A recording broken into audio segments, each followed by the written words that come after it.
आणि ते सोड्यांबरोबर मिक्स केलं. आता आपण पुढच्या कृतीकडे वळूया. काय करायचंय? आता ते हे जे मिश्रण जे आले मसाला तयार झालाय हा आपण सोड्यामध्ये भरायचा आणि बटाट्याला पण थोडा चोळायचा आहे. अच्छा बर. काय करूयात मग पुढे? आता जो आपण तयार केलेला जो मसाला आहे हा मसाला वांग्यामध्ये भरायचा आहे, तसंच तो बटाट्याला पण चोळायचा आहे. बर ठीक आहे. म्हणजे ही सगळ्यात महत्वाची कृती आहे. एरवी आपण भरली वांगी म्हटल्यानंतर दाण्याच्या कुटाचं मिश्रण करतो, साधं किंवा खोबऱ्याचं वाटण मसाल्याचं वाटण, जरा वेगळं आहे. आता ही वांगी उभी वांगी थोडासा देठ ठेवून चारी बाजूनी कापलेली बरोबर बरोबर. क्या बात आहे. बघा तुमच्यासाठी आज काय केलंय पाटणकर मॅडमनी. भरली वांगी, पण ती साधी सुधी भरली वांगी नाहीये, सोड्यांनी भरलेली वांगी आहेत. हो की नाही? हो येस. वा वा. फिशचं हे आहे. तुम्हीच खूप खुश होताय. तुम्हाला फार आवडतं वाटतंय.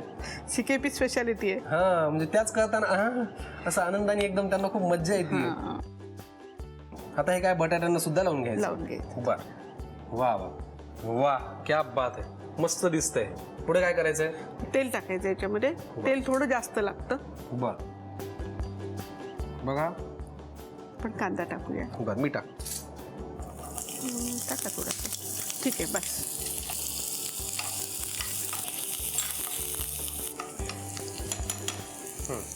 आपण हे भरलेली वांगी आणि बटाटे जे आहे ते आपण याच्यात सोडूया.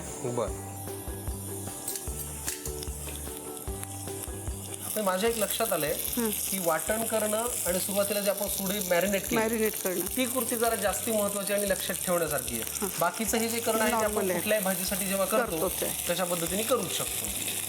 आता हे यातल्यानंतर थोडासा यातला मसाला राहिलेला आहे ना तो पण आपण वरनं टाकू शकतो. म्हणजे त्याचं थोडंसं म्हणजे हे करायचं असेल रस्सा तर त्याचा उपयोग होतो. त्याला थोडं पाणी घालून म्हणजे थोडं शिजून द्यायचं चांगला. हां बस बस बस पुरे बस. आणि झाकण ठेवायचं का? ठेवूया झाकण? हो जा. किती वेळासाठी ठेवायचं? हे साधारण 10 मिनिटं तरी. म्हणजे वांगी शिजली बटाटे शिजले की मग वरनं थोडं मीठ टाका. कारण मीठ टाकलं तर वांगी आणि बटाटा नीट शिजत नाही. बरं. म्हणून नंतर टाकायचं. मीठ मागणं टाकायचं. बरं ठीक आहे. म्हणजे आपण महत्वाची कृती पूर्ण केलेली आहे. एक जरा 10 मिनिटं वाट पाहतो, त्याला छान वाफ येऊ देतो आणि मग आपण पुढच्या कृतीकडे वळूया. चला. सोडे घातलेली भरली वांगी आता अंतिम टप्प्यात आहेत. मला वाटतं त्याला छान वाफ आलेली आहे. चेक करूयात का? हो हो. हां झाली आहे चांगली. त्याचा रंगच सांगतो की ते शिजलंय. शिजत आलंय. आता थोडं आपण वरनं त्याला मीठ घालूया. बरं. सांगा किती लागणार आहे? थोडंसं. हां बस. हा हा हा हा. आता कशासोबत खाता ती सोडे घातलेली भरली वांगी? तुम्ही भाकरीसोबत खाऊ शकता, चपाती, पण भाकरी जास्त चांगली लागते. त्यात तांदळाची भाकरी आणखी छान लागते. वा. आणि समजा कडक तंदूर रोटी असेल तर तरी छान लागेल ती. काय की मज्जा. आता फक्त कोथिंबीर राहिलेली आहे. आता फक्त कोथिंबीर राहिलेली आपल्याला त्याच्यावर. हो. क्या बात. गॅस बंद करू? हो करा. सफरचंदाचे काप नीट परतल्यानंतर त्यामध्ये दालचिनी पूड आणि मध घालून पुन्हा नीट परतून घ्यावं. बटर लावलेल्या ब्रेडवर सफरचंदाचे तुकडे, बदामाचे तुकडे, टुटी फ्रुटी, डार्क चॉकलेट आणि मीठ घालून दुसरा ब्रेडचा तुकडा त्यावर ठेवून वरच्या बाजूला बटर लावून घ्यावं. एका बाउलमध्ये स्ट्रॉबेरी सिरप आणि क्रीम घालून सॉस तयार करून घ्यावा. तयार सँडविच पॅन मध्ये बटरवर ग्रिल करून घ्यावं आणि स्ट्रॉबेरी सॉस बरोबर सर्व्ह करावं.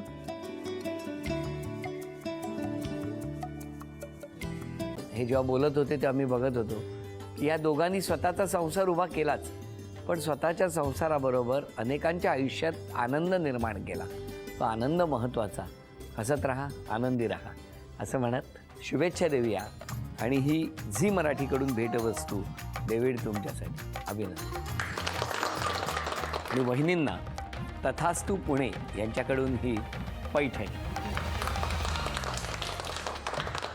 अभिनंदन.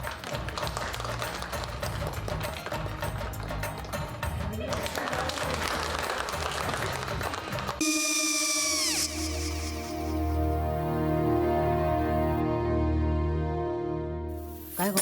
हा काय झालं? काय झालं? काय आले मी निकाल लावून आली.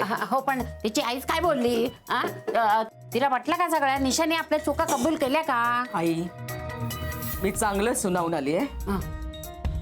त्या तिची बाजू घेत होत्या पण मी लक्ष दिलं नाहीये.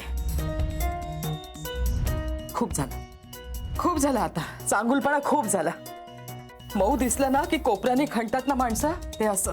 अगो पण आईच म्हणली काय तिची, पटला काय ती का? मला माहिती. आई मी तुम्हाला नंतर फोन करते. हो आणि आई बाबा जे बोलले त्याचं वाईट नका वाटून घेऊ. सॉरी. सॉरी काय त्या? नेहा आले. आई मी येते. हो काकू येते.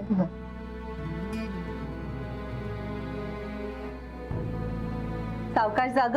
हो हो. मग काय काकू, कधी उडवता लग्नाचा बार? बघूया.